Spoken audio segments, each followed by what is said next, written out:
आज हम देखने वाले हैं टेट एक्सेल का जनरल एप्टीट्यूड और केमिस्ट्री। इन दोनों को हम इस वीडियो में कवर करने वाले हैं। तो let's get start. Question number 1 से 5 तक 1 मार्क्स वाले हैं, तो वो देखते हैं। इसमें दिया हुआ है, even though I had plan to go skiing with my friends, I had to dash at the last moment because of an injury. तो मैं पीछे हट गया, तो पीछे हट गया का होता है बैक आउट। ठीक।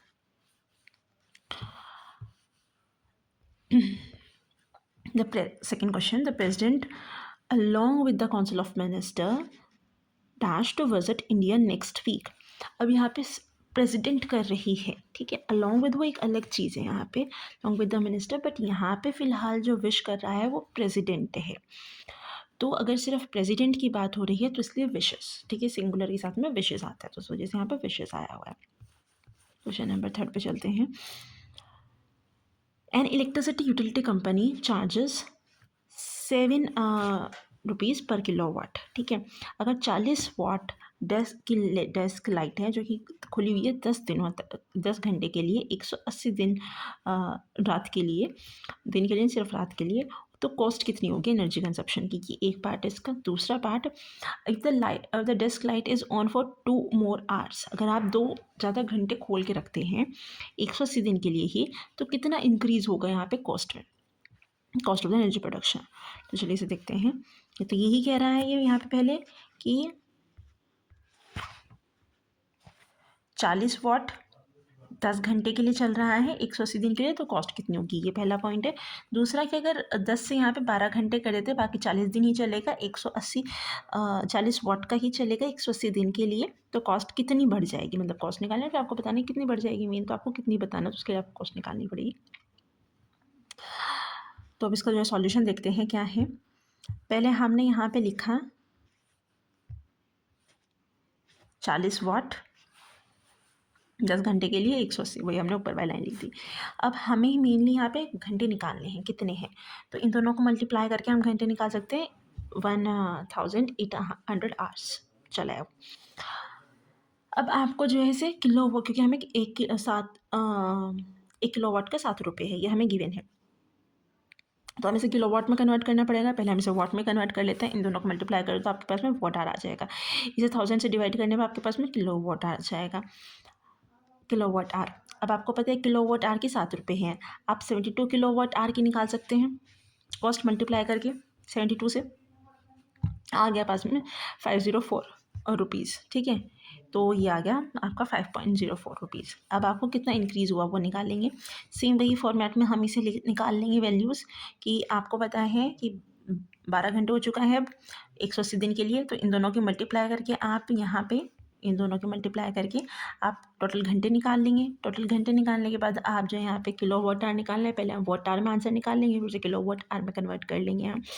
अब हम जो है इसकी 7 से मल्टीप्लाई करके आपके पास में आ जाएगा कि टोटल कितनी कॉस्ट होगी इसकी। अब हम यहाँ पे चाहे इसे मल्टीप्लाई ना भी करें क्योंकि बाद में हमें कट करना ही है, तो इसलिए हमने इसे ऐसे ही रहने दिया। अब हम परसेंटेज इंक्रीज़ निकालते हैं। तो परसेंटेज इंक्रीज़ कभी भी निकालना होता है तो इंक्रीज़ कितना हुआ है और कितने में से हुआ है, मतलब जो पहले क्या था उसे हम यहाँ पे रखते हैं और फिर जो हम इसे 100 से मल्टीप्लाई कर देते हैं। तो ये हमने इंक्रीज़ निकालने के लिए जो बढ़ा हुआ है माइनस करके निकाल लेंगे, तो ये पहले वाला और ये पहले वाला यहाँ पे, और ये 100 से मल्टीप्लाई। अब इन दोनों में ही 7 से मल्टीप्लाई किया हुआ था, तो इसलिए हमने 7 कॉमन ले लिया, माइनस कर लिया, और ये वाली हमने एज इट इज़ लिखा था। यहाँ पे 7 से 7 कट गया ये। अब जो बचा उसे हम कट कर लेंगे और हमारे पास में आंसर आ जाएगा। सिंपल ये प्रोसेस है। यूनिटरी मेथड के बेस पे किया हुआ है ज़्यादातर हमने, और फिर परसेंटेज इंक्रीज निकाला हुआ है। अब आते हैं, बड़ा ही इंटरेस्टिंग क्वेश्चन है। इसमें ये क्या कह रहा है, मतलब यहाँ पे n दिया हुआ है, तो अगर आप ध्यान से देखेंगे तो n का नंबर होता है 14। यहाँ से आपको पता चल रहा है n का नंबर है ये रहा 14, ठीक। और u का होता है 21, तो u का ये रहा 21। तो उन्होंने एक्सचेंज किया हुआ है, ये u की जगह पे u के नीचे जो है u का नंबर ये है और n का नंबर ये है। सेम ऐसे ही f होता है 6 पे, f यहाँ पे 6 पे दिया हुआ है, तो f 6 और 9 की वैल्यू होती है i। तो ये तो इन्होंने जो है हमेशा क्रॉस दिया हुआ है, 12 की वैल्यू L होती है तो ये L क्रॉस पे है और H की वैल्यू 8, 15 की वैल्यू O और J की वैल्यू 10। अब एक तो ये चीज़ हो गई, इसमें क्रॉस पे दिया हुआ है। दूसरी चीज़ यहाँ पे हमेशा जो है 3 और 2 के मल्टीपल में है, जिसका भी देख लो। ये 21, 7 3 और 7 2 14। फिर सेम यहाँ पे 3 का 3 3 और 3 2 4 3 4 2 5 3 5 2। तो ये ऐसे आप जैसे निकाल लेंगे सॉल्व करके। बाकी आप इसे खुद ट्राई करके देखिएगा। इसकी PDF आपको टेलीग्राम चैनल पे मिल जाएगी, आप वहाँ से भी चेक कर सकते हैं। अब आते हैं अगले क्वेश्चन पे।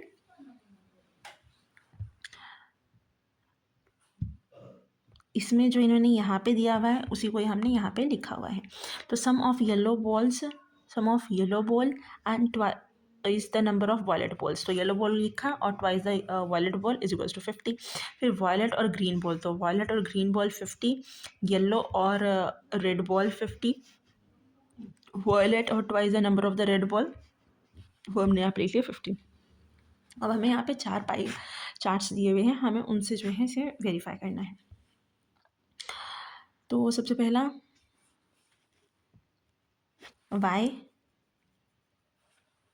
y ये रहा 30 और ये यहाँ पे 2v, तो ये रहा 20 हो जाएगा। 2v करेंगे तो 50 आ गया, ठीक है, पहले वाली सेटिस्फाई हो रही है हमारी। दूसरे में v प्लस g, ये दोनों 50 40 और 10 40, ठीक है, ये भी वेरीफाई हो गया। फिर y प्लस r, y 30 है और r 20, ठीक है, ये भी वेरीफाई हो गया।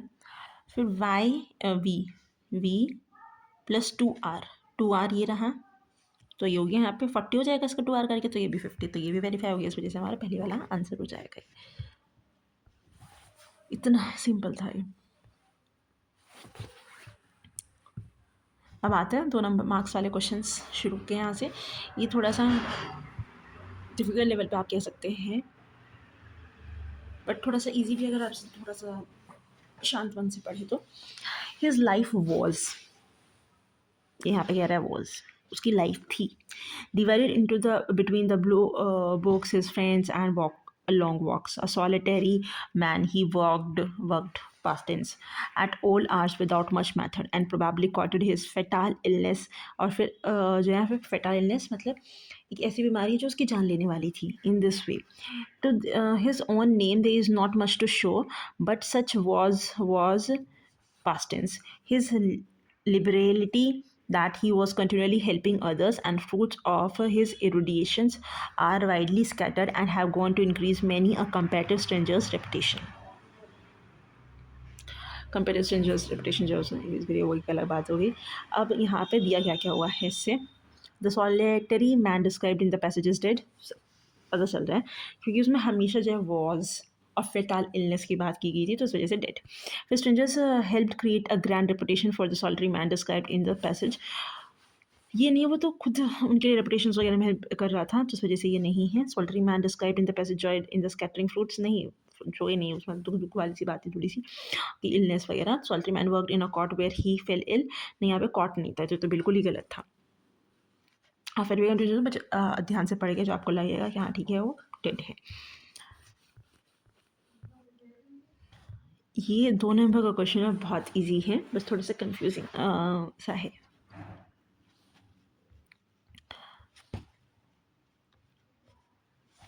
तो इसमें ओ डैश को क्या रिप्रेजेंट कर रहे हैं, ओ डैश है, ओ से शुरू हो रहा है ओ डैश, ठीक है। फिर ओ के बाद क्यू है, क्यू के बाद एस और एस के बाद जेड पे चलेगी, बस इतना ही है इनका यहाँ पे, ठीक है। आप इसे ऐसे भी कर सकते हैं, फिर से ऐसे लिख लो ओ, इन्होंने उसके बाद इन्होंने पी को छोड़ दिया बीच में से, क्यू एस, उसके बाद फिर से ये यहाँ पे रिटर्न हो गया जेड पे, तो जेड फिर यहाँ पे इन्होंने लिया है पी, अब जब बीच में छोड़ दिए थे वो इन्होंने फिर दोबारा से लिया है पी आर और टी, यहाँ तक लिया हुआ है टी तक, ठीक है। तो हमने सेम ऐसे ही लिख लिया ऐसे, और फिर हमने इन्होंने जैसे दिखाया हुआ है वैसे हमने इसकी लैंग्वेज में लिख लिया। सेम ऐसे ही इन्होंने फिर स्टार्ट किया है एक्स से, एक्स स्टार के लिए एक्स से ही शुरू किया है, एक्स से ये शुरू हुआ, फिर एक एक वर्ड छोड़ दिया इन्होंने, एक्स लिया, फिर वाई छोड़ दिया, जेड पे चले गए, फिर उन्होंने ओ छोड़ दिया, पी पे चले गए, बस 3 तक ही जाना था। अब उसके बाद जो है ये सीधा यहाँ पे डब्ल्यू पे जाएंगे, ठीक है, और फिर वाई पे जो जो छोड़े हुए उसके बाद उन वर्ड्स को लेंगे और उसे एक सीरीज़ में लिख देंगे।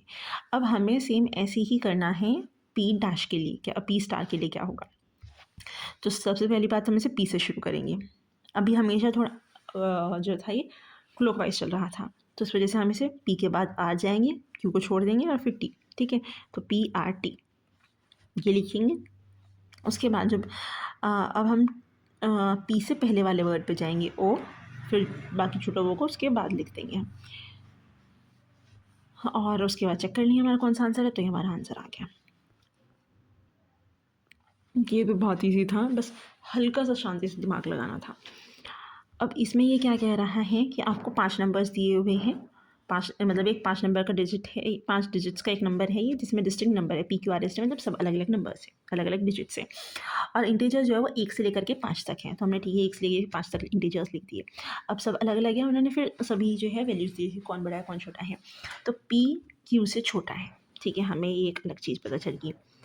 और आर बड़ा है, आर छोटा है टी से, तो टी बड़ा है। अब एस बड़ा है पी से और टी से, और उधर हमें पता ही था कि हाँ पी जो है वो क्यू से तो बड़ा है, पी छोटा है क्यू से। तो हमें यहाँ से पता चला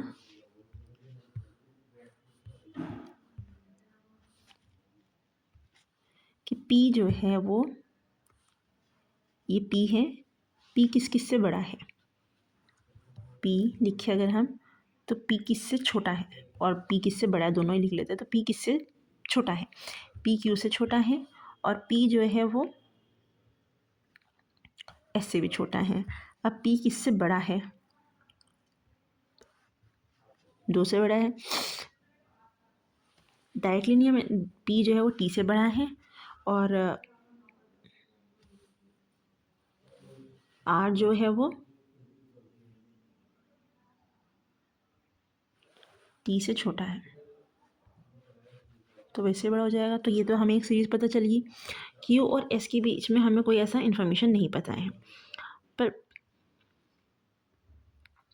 तो आर तो सबसे छोटा है ही, ठीक है, और टी सब उसके बाद है। तो आर और टी की तो आपको इन्फॉर्मेशन पूरी पूरी पता है, उसके तीसरे नंबर पे पी आ जाएगा। तो यहाँ से आपको पता चल रहा है क्योंकि ये इन दोनों से छोटा था, तो इनमें से कोई से भी नंबर पे हो सकता है, ज़रूरी नहीं है कि हाँ ये तो एस यहाँ पे भी हो सकता है, क्यू यहाँ पे भी हो सकता है, इतनी बात है। बाकी 3 का तो आपको डेफिनेटली पता चलेगी, इस वजह से जो हमारा ये आंसर हो जाएगा।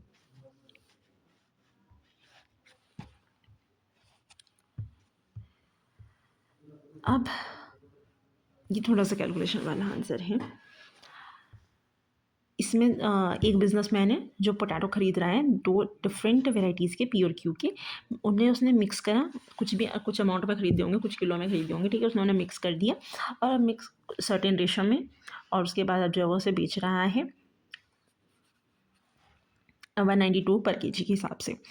पी वेराइटी जो थी यहाँ पे उसकी कॉस्ट थी 800 रुपये पर केजी, और क्यू वेराइटी की कॉस्ट थी 800 रुपये 4 केजी के लिए, मतलब क्यू वाली ज़्यादा महंगी थी।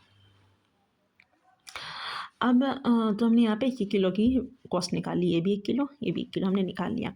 अब हमें 8% को से प्रॉफिट भी हुआ। अब आपको पी और क्यू का रेशो निकालना है बाय वेट। तो अब अगर हम यहाँ पे आपको प्रॉफिट की बात दे रही है, तो प्रॉफिट कैसे निकालते हैं, ऐसे तो हमारी कुछ समझ नहीं आता, तो प्रॉफिट से शुरू करते हैं। चलो, प्रॉफिट क्या होता है, सी पी और S P, C P minus S P minus C P divide by C P into 100, ये प्रॉफिट का फॉर्मूला होता है।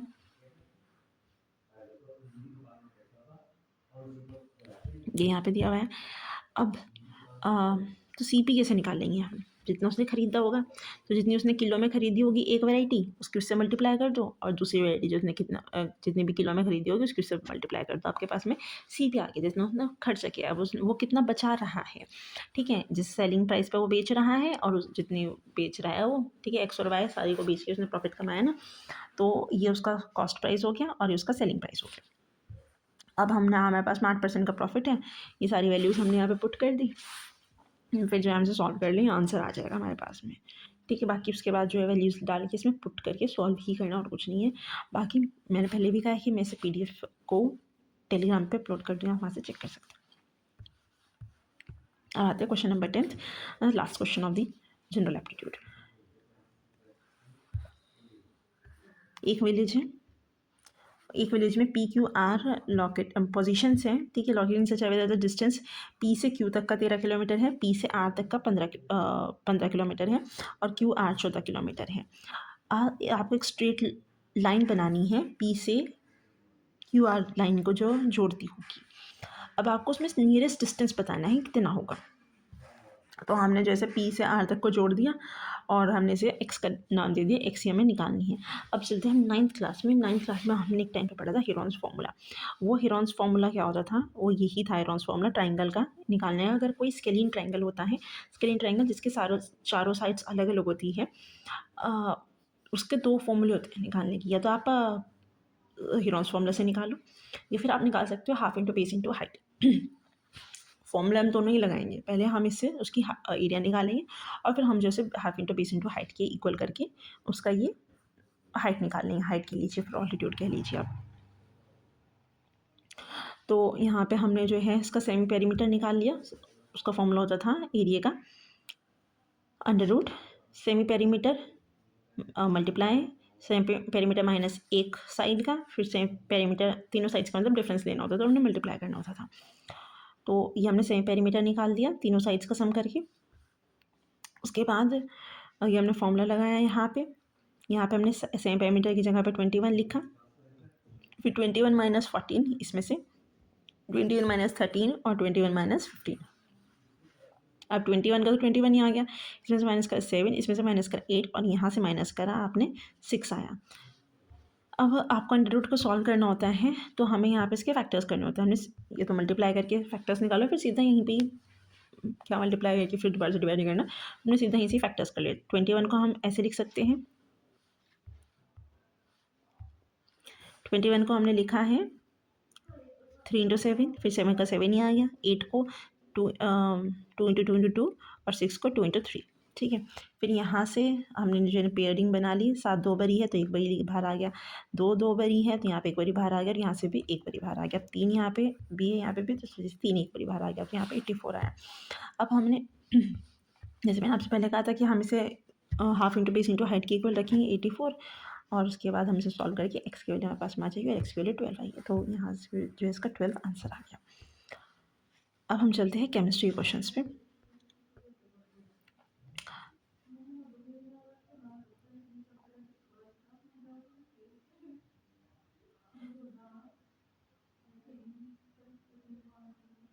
The rate of solubilization of the following tertiary halide is 80% aqueous ethanol at 25 degree Celsius follows the order, ठीक है।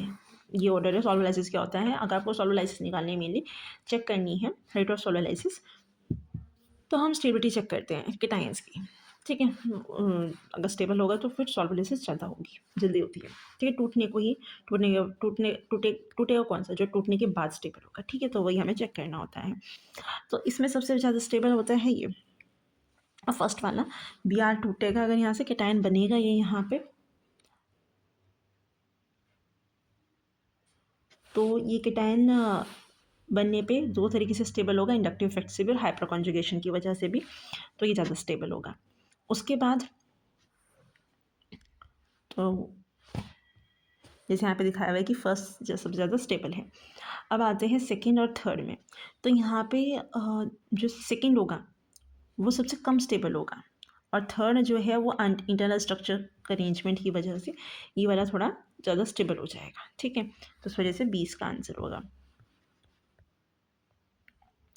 अब question number 2, आपको boiling point बताना है हाइड्रोजन हैलाइड्स का। अगर आप हाइड्रोजन हैलाइड HF की बात करते हैं तो HF सबसे स्ट्रॉन्गेस्ट बॉन्डिंग जो होती है हाइड्रोजन बॉन्डिंग, वो हाइड्रोजन और फ्लोराइड की होती है। वो आता है यहाँ पे फॉन के हिसाब से याद रखते थे कि सबसे ज़्यादा स्ट्रॉन्गेस्ट हाइड्रोजन बॉन्डिंग में अगर आपको चेक करना है तो सबसे ज़्यादा F के साथ में हाइड्रोजन की होती है, फिर ऑक्सीजन और हाइड्रोजन की, उसके बाद जो यहाँ पे नाइट्रोजन। ये वैसे इलेक्ट्रोनेगेटिविटी वाला का होता है, सबसे ज़्यादा फ्लोराइड ने इलेक्ट्रोनेगेटिव है, फिर ऑक्सीजन, फिर नाइट्रोजन, और उसी के बेस पे जो है फिर यहाँ पे हाइड्रोजन की स्टेबिलिटी की भी बात आती है, हाइड्रोजन बॉन्डिंग की स्टेबिलिटी की। तो सोचिए सबसे ज़्यादा स्ट्रॉन्ग तो यही होगा यहाँ पे, ठीक है। जो सबसे ज़्यादा स्ट्रॉन्ग होगा अ, उसी का बॉइलिंग पॉइंट सबसे ज़्यादा होगा। तो पहला तो ये हो गया, ठीक। उसके अलावा फिर क्या होता है यहाँ पे कि जो ये हाइड्रोजन हैलाइड्स होते हैं जिसका जितना ज़्यादा बड़ा एरिया होगा, ठीक है। आयोडीन में सबसे ज़्यादा बड़ा होता है सारे हैलोजन आइटम्स में से। तो जिसका जितना बड़ा साइज़ होगा उतनी ज़्यादा उनके बीच में इंटरेक्शन होंगी, ज़्यादा इंटरेक्शंस होगी तो वो ज़्यादा स्ट्रांगली बाइंड होगा। तो इसी वजह से उसके बाद फिर जो यहाँ पे साइज़ के अकॉर्डिंग होते हैं, बस एक एक्सेप्शन आता है यहाँ पे फ्लोरीन का। इसी वजह से ये जो एक्सेप्शंस होते हैं वो ज़्यादा इंपॉर्टेंट होते हैं, तो उस वजह से आंसर में क्वेश्चन में दिया हुआ है। अब है the bond order in N two minus species. इसकी बॉन्ड ऑर्डर की निकालने के लिए आपको जो है ये डायग्राम बनाना पड़ेगा, समझ में आना चाहिए एक बारी। उसके बाद तो आप जो है याद करके बी से जो है वो कर सकते हैं सॉल्व। अब इसमें दिया क्या हुआ है कि मेनली जो बॉन्ड ऑर्डर होती हैं वो निकलती हैं नॉन बाइंडिंग से, binding minus non binding, non bonding और डिवाइड बाय द 2। तो इसमें हम चलते हैं यहाँ पे 6 कार्बन जो है ये पेयरिंग वाले हैं, ठीक है, और ये वाले नॉन पेयरिंग वाले हैं। तो पेयरिंग वालों में से नॉन पेयरिंग वालों को माइनस कर देंगे तो यहाँ पे आएगा 6 minus 2 4, 4 divide by 2 is equals to 2। तो मेनली यहाँ से ऐसा है, तो आपको ये पता होना चाहिए कैसे बनेगा। अभी के लिए आप इसे ऐसे याद कर लीजिए कि हाँ N2O2 में 2 होती है, बॉन्ड ऑर्डर कैसे निकलेगा, नॉन बॉन्ड। अब आता है standard enthalpy of the reaction पे। तो स्टैंडर्ड एंथैल्पी ऑफ रिएक्शन कैसे निकलती है, आप स्टैंडर्ड एंथैल्पी ऑफ रिएक्शन का ये है कि product standard enthalpy of reaction product minus reactant के हम जो है निकालते हैं, ठीक है। तो स्टैंडर्ड एंथैल्पी आपको गिवन है, वो कितनी है,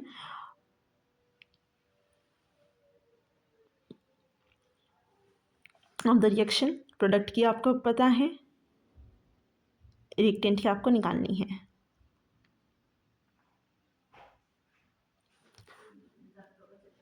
तो आप इसे पूरे को सॉल्व करेंगे, आपके पास में आ जाएगी माइनस साइन के साथ में। फिर ये दूसरे एग्जाम्पल दिया हुआ है इसका। अब आता है हमारे पास में, इन्होंने कहा हुआ है कि टेम्परेचर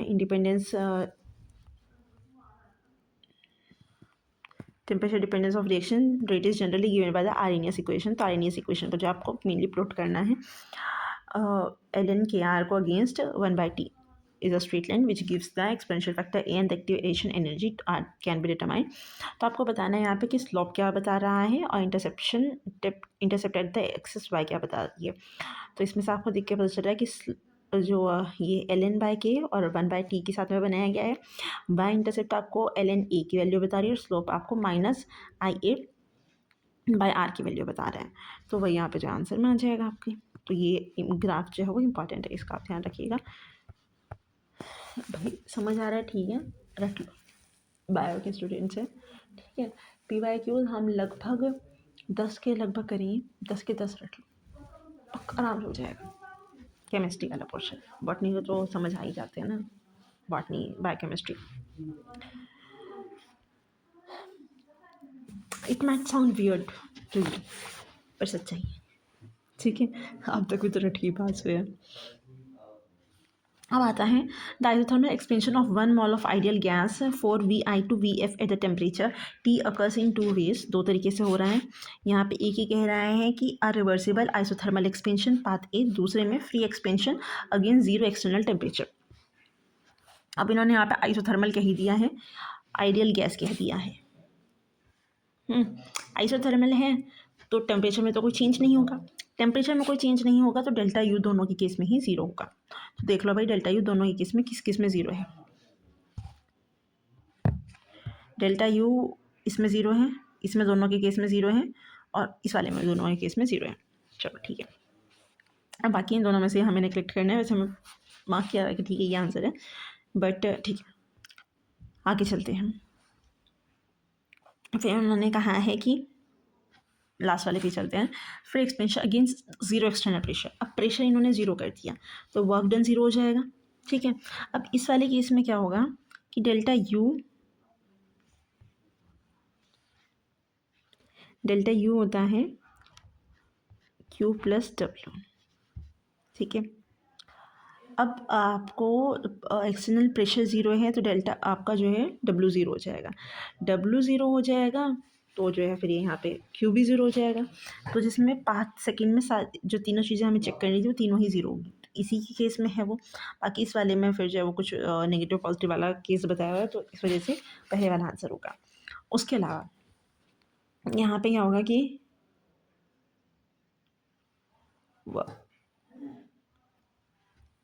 इस केस में ये तो वर्क डन एक चीज़ ज़ीरो और एक चीज़ जो है दूसरे की नेगेटिव होगी। ठीक है,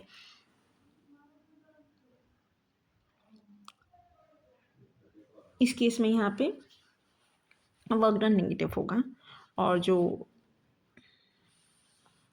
जैसे तो यहाँ पे यही हुआ है। ठीक है, तो ये आंसर हो जाएगा। पहले वाले से हमें आंसर पता चल रहा है।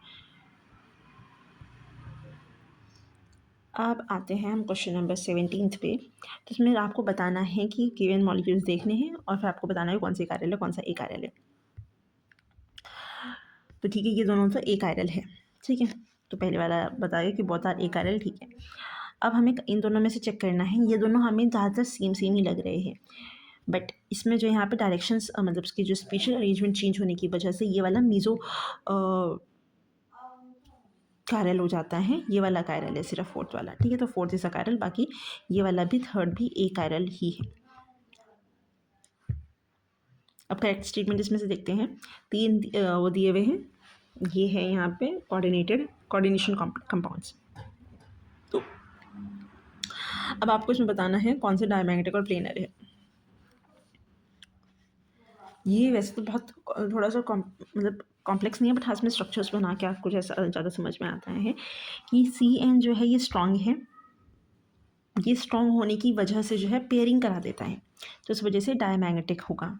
और उसके बाद फिर जो स्ट्रक्चर बनता है वो DsP2 का बनता है, तो इस वजह से स्क्वायर प्लेनर हो जाएगा। ये Cl जो है ये वीक है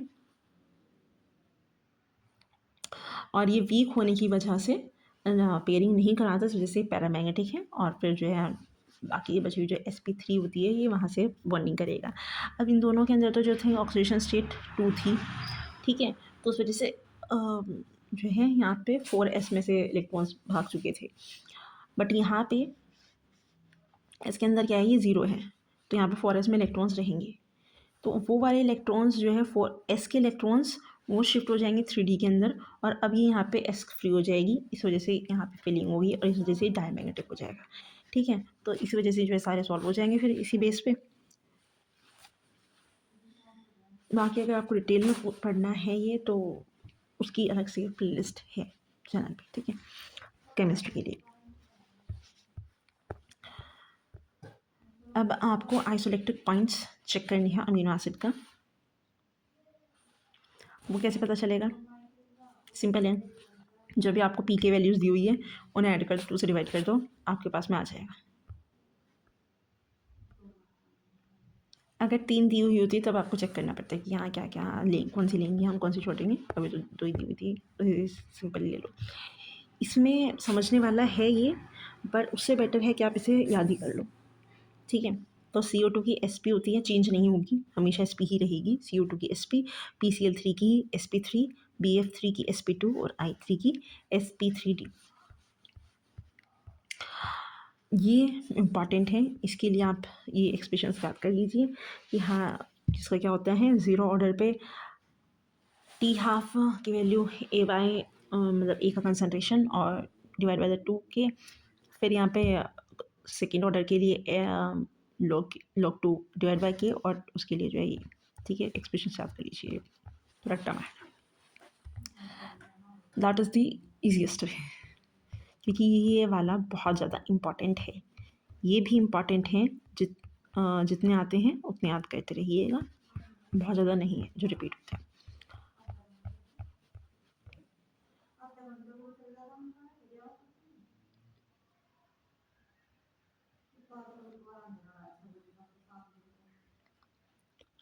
the correct statement for the given reactions is R, ये बतानी है।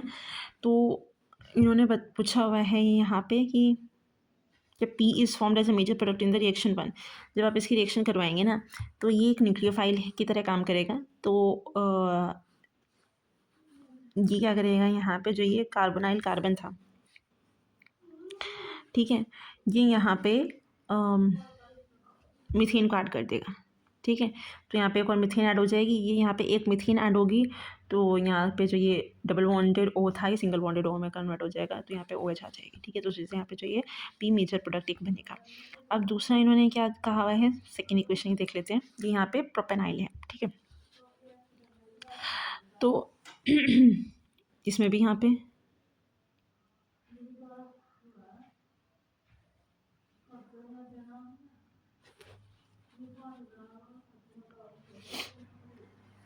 प्रोपेनाइल जो है वो यहाँ पे जुड़ जाएगा, प्रोपेनॉल का एक पार्ट यहाँ पे जुड़ जाएगा, तो उस वजह से जो है इसका एक ही पार्ट बनेगा as a major product, P second reaction में बनेगा। अब Q is formed as a major product in the reaction 4, उसमें भी यहाँ पे प्रोपेनॉइल ही है, ठीक है, मतलब प्रोपेन है, ये I का PR का मतलब यहाँ पे प्रोपेन है। तो यहाँ पे फिर से उसी पोजीशन पे यहाँ पे जुड़ेगा प्रोपेन,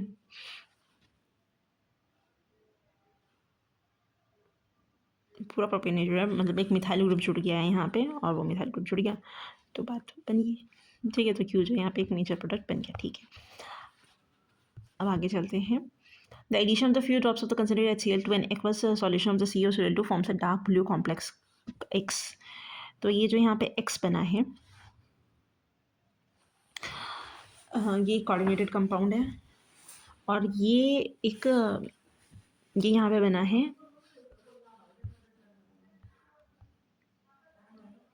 CO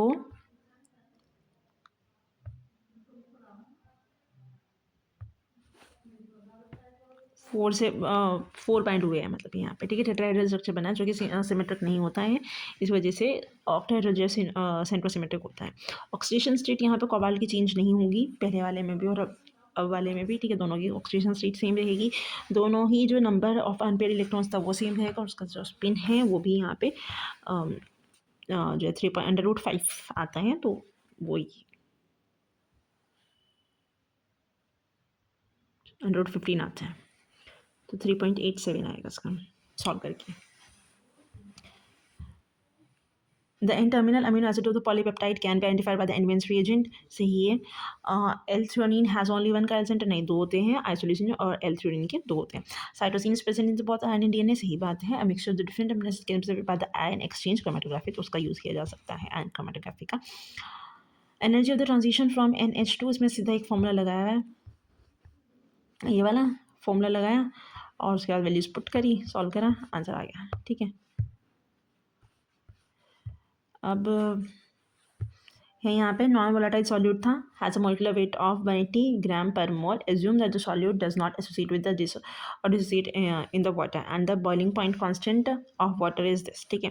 तो ये KB होता है बॉइलिंग पॉइंट, KB से डिनोट करते हैं, मोलिकुलर वेट दिया हुआ है यहाँ पे, यहाँ से आपको डेल्टा TB की वैल्यू भी गिवन है, और ये आपको सॉल्वेंट होता है 500 ग्राम सॉल्वेंट, ठीक है।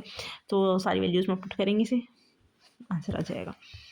फिर यहाँ पे इन्होंने कहा हुआ है कि स्टैंडर्ड पोटेंशियल जब Fe3 से Fa में चेंज होता है, Fe3 से Fe2+ में चेंज होता है, तो सारी वैल्यूज़ दी हुई है।